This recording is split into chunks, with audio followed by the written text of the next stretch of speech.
Bonjour, dans cette nouvelle vidéo qui va s'intéresser au tracker d'humeur du Club des Magies de la Lune.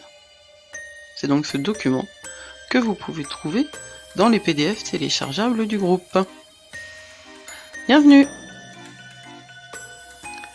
La Lune est le satellite naturel de la Terre. Elle nous accompagne et nous influence de bien des manières. Les différentes phases de la Lune ont des effets sur la Terre, nous le savons tous, il suffit de regarder les marées. En revanche, les effets sur l'homme et la femme restent toujours sujets à caution. Pourtant, moi, ça a changé ma vie. Alors, changeons la vôtre. La Lune est une planète connectée à nos émotions, à nos réactions et à la manière dont nous gérons le stress. Les émotions relèvent de l'élément eau. Ça ne nous surprendra pas, donc, de savoir que la Lune est associée à l'élément eau. Le mois lunaire dure 29 jours, 12 heures et 44 minutes en moyenne. Durant ce temps, la Lune passe par 8 phases, de la nouvelle Lune à la pleine Lune, puis à la prochaine nouvelle Lune. Vous le voyez sur ce joli dessin. Ces phases de croissance et de décroissance sont visibles à l'œil nu lorsque le ciel est clair.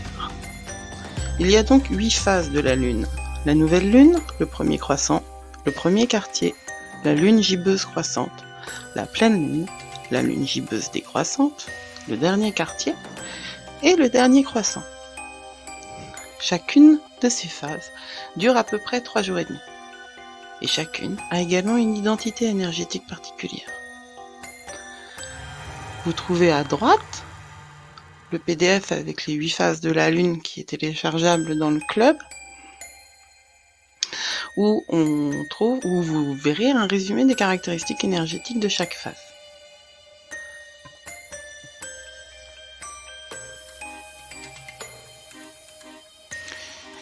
Alors, lune montante ou lune croissante, c'est vraiment important, il ne faut pas confondre. La croissance de la Lune, qui fait référence à ce que l'on voit d'elle dans le ciel et que ici on voit dans la partie supérieure du schéma, avec le fait qu'elle monte ou qu'elle descende dans le ciel.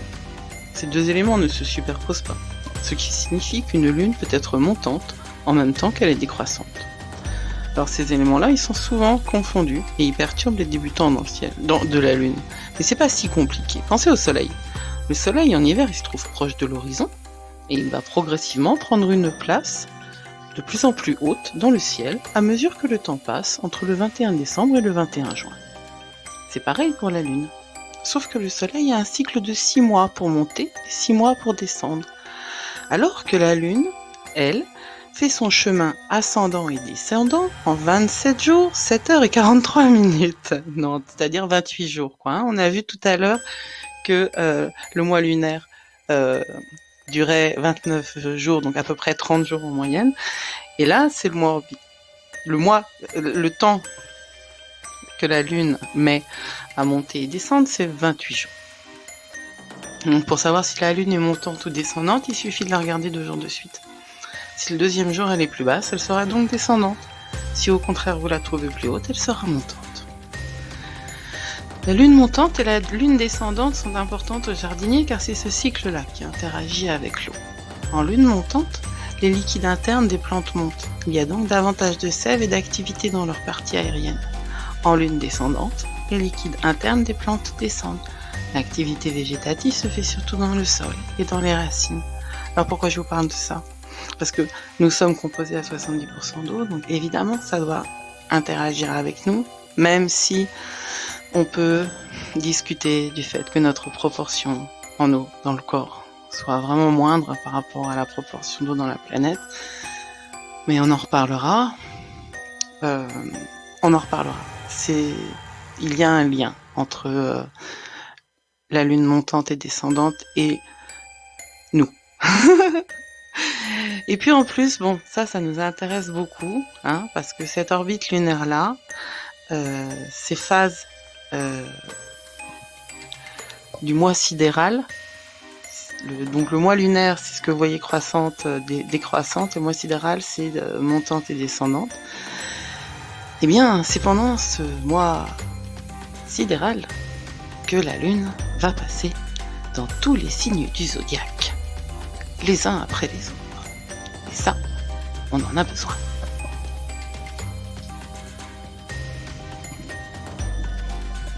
Chaque mois donc, la Lune va passer 2 jours et demi dans chaque signe successif, du jour 1 au jour 28.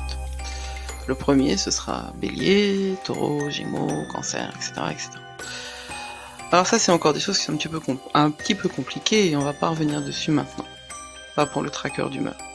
En revanche, il faut se souvenir que la nouvelle lune sera toujours dans le même signe que le signe solaire du mois. Donc souvenez-vous, la nouvelle lune en Taureau a eu lieu en avril et on venait d'entrer dans le signe solaire du Taureau. Ce qui va être intéressant, là, dans le tracker d'humeur, c'est d'abord de faire attention aux énergies que vous ressentez et après d'associer ces énergies aux signes et à leurs caractéristiques.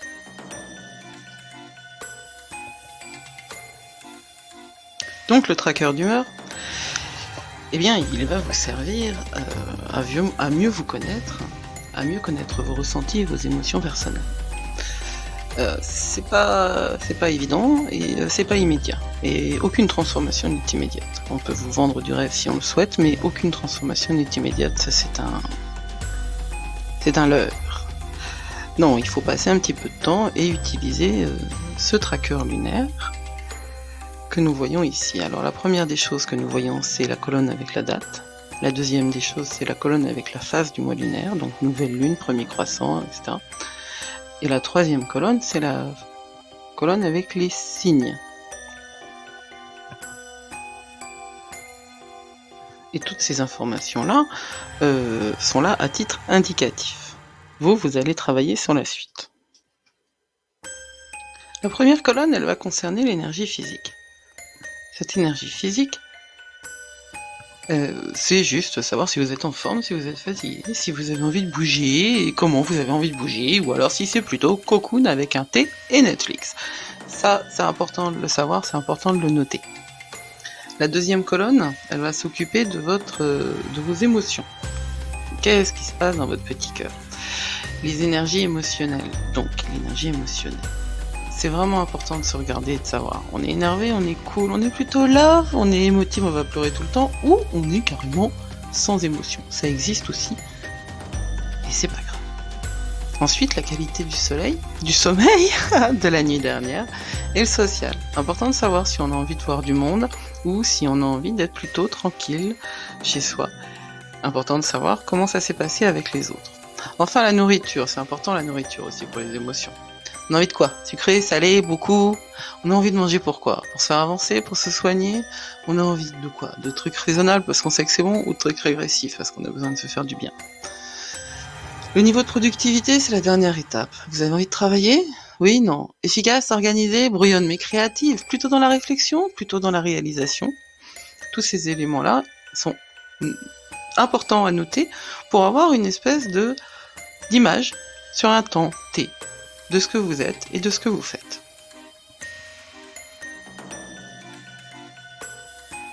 Et un grand merci pour votre attention. À très bientôt!